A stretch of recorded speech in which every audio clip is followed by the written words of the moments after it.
is going on, Malhassid? Welcome back to Broncos Country News. I'm your host and anchor, Caleb Malden. So, the 2021 NFL Draft has officially come and gone. The Broncos have officially made their picks in the class. And a lot of decisions were made. Some popular, some not so popular. But you know what? Today we are here just to assess the class, see the value, see what we got. Now, do not mistake this, dear viewers. I am not going to be grading this class. No. That is dumb to do right after the draft. I think we got to give this 3 or 4 years. That's when I say you evaluate a class. That's when you really see what they've become, who's still on your roster, who's having an impact. So, let's dive right into this. Let's see how the Broncos did in the draft.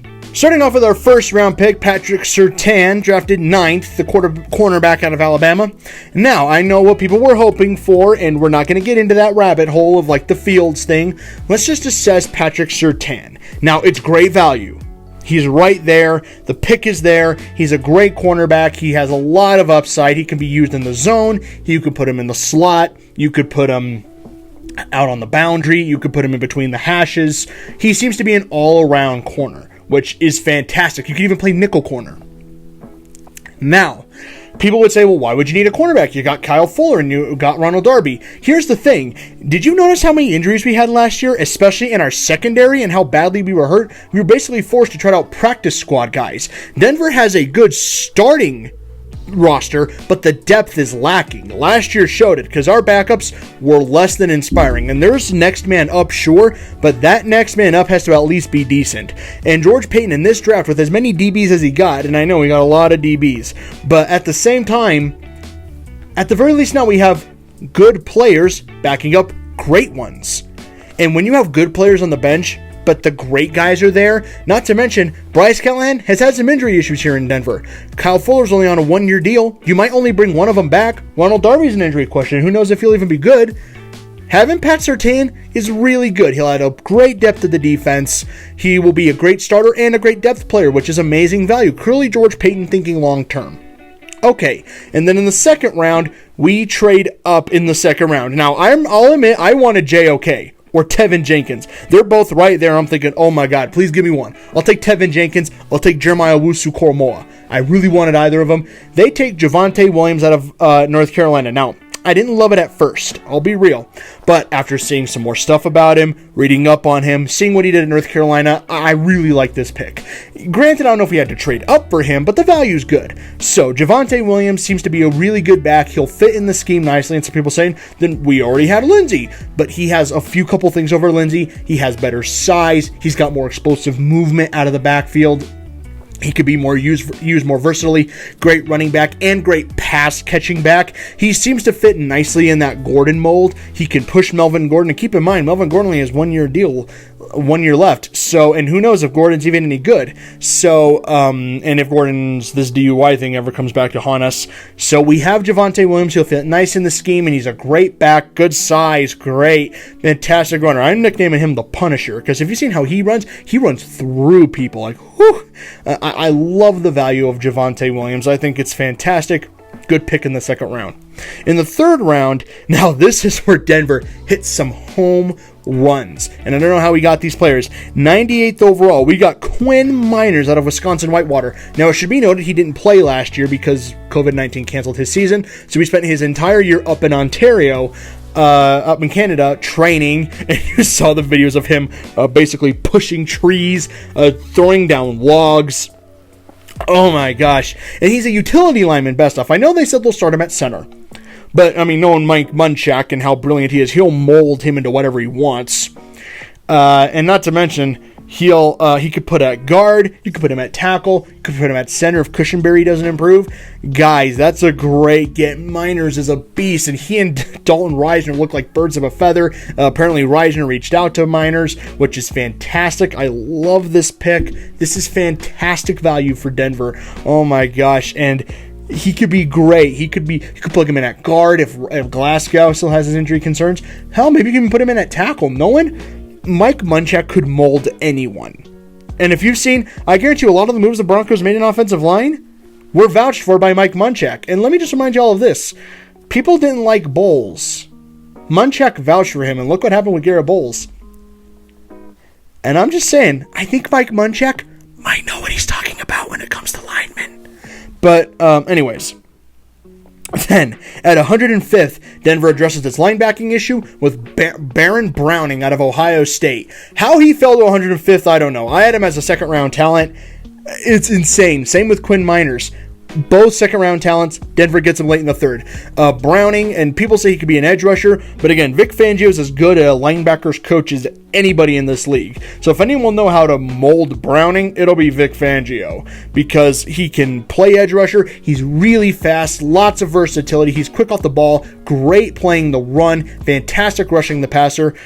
And if Fangio can mold him into a good coverage backer, pair him with AJ, oh, it's such good. Again, I would have loved JOK, but Browning at that value, just such amazing value. I don't know how we got him in the third. Amazing steal by George Payton. And it gets better. We didn't have a fourth round pick because we traded it to Atlanta to move up to get Javonte. But then in the fifth, at 152nd, a possible third round talent at safety, we get Caden Stearns out of Texas. Great coverage safety, hard hitting guy. That has a few things he'll need to clean up with his technique, but of course, Fangio will probably fix that because he's a great defensive coach. Caden Stearns could learn under Kareem Jackson this year. He's only got a 1-year contract, mind you. He'll maybe pair with Simmons one day. Good player, fantastic safety depth. And then not only that, we get Jamar Johnson right after, literally just 12 picks later. Now, this was, according to Vic Fangio, this was Peyton sticking to the board, taking the guy highest on his board. Again, depth is depth, guys. Maybe 2 of our starters get hurt. We need 2 safeties to plug in. We need 2 starters to plug in. What do you know? We got Jamar. Now, Jamar doesn't clean up his tackling issue. That is confirmed to clean up the tackling issue. But you could iron that out in the offseason, of course. Hopefully iron that out during workout and camp. But great pick, adding tons of depth to this defense. Then at 219. In the 6th round, at 219, we got Seth Williams out of Auburn. Guy is pretty freaking big. Good wide receiver. Adds some great depth to the core, which again, suffered injuries last year. And if you've seen that video of him against Mississippi State, yeah, I think it's a bad idea to taunt him. Love having him. Great add to the receiving depth. Big, tall guy, big, strong guy, can go make good catches. 7th round, you had Kerry Vincent. Some good corner depth out of LSU. Not much to say, just some nice depth, good value. We got Marquise Spencer, 253, our last pick, defensive end depth, which is fine. I mean, Draymond Jones went down last year, and we lost Jeremiah Tachu in free agency, so it'll be nice to add that. But then, our best pickup, 239, Jonathan Cooper.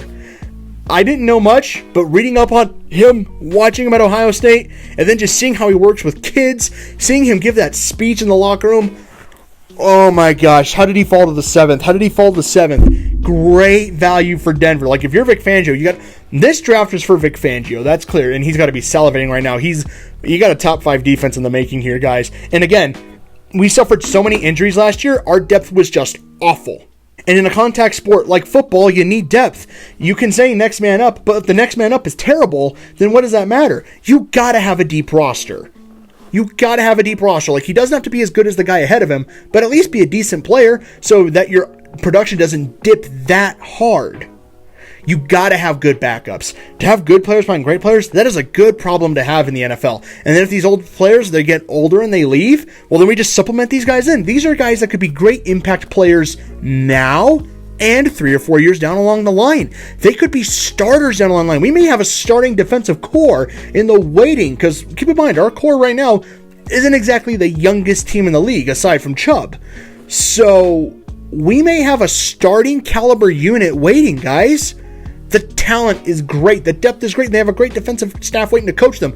Now, I did know we got some undrafted free agents, and people want us to address tackle more because we don't know about Juwan James, and Calvin Anderson, of course, is still there. But if Mindcheck's willing to vouch for them, I think that's a solid pickup. Because again, if anyone knows how to mold offensive linemen, it's freaking Mike Munchak.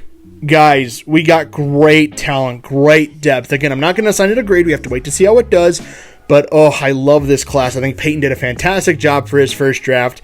Great values. I know some of the picks weren't popular, but at the end of the day, it just matters if they're the right picks. And I think Peyton got some great values. Sure, I would have loved to have guys like JOK or maybe Tevin Jenkins. But you know what?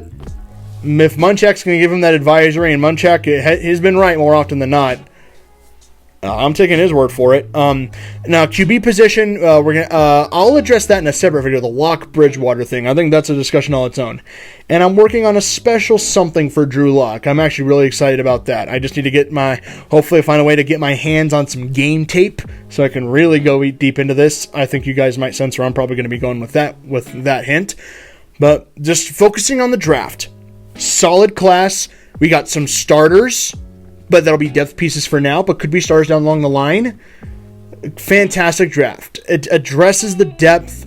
It beefs up this roster.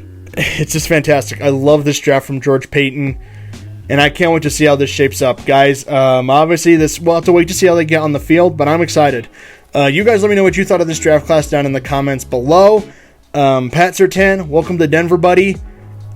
And for the record, for the 2 or 3 guys on Twitter that were saying he'll be in Green Bay come June 2nd, stop it. Stop it. That's a douchebag thing to say. All right? Welcome him to Denver. We have a stud. And hey, if Champ Bailey is going to give him a stamp of approval, I think that's pretty good. So anyways, guys, that is it from me. Please let me know your thoughts down in the comments below what you thought of the draft. Anyways, Broncos Country 303. I'll see you guys later.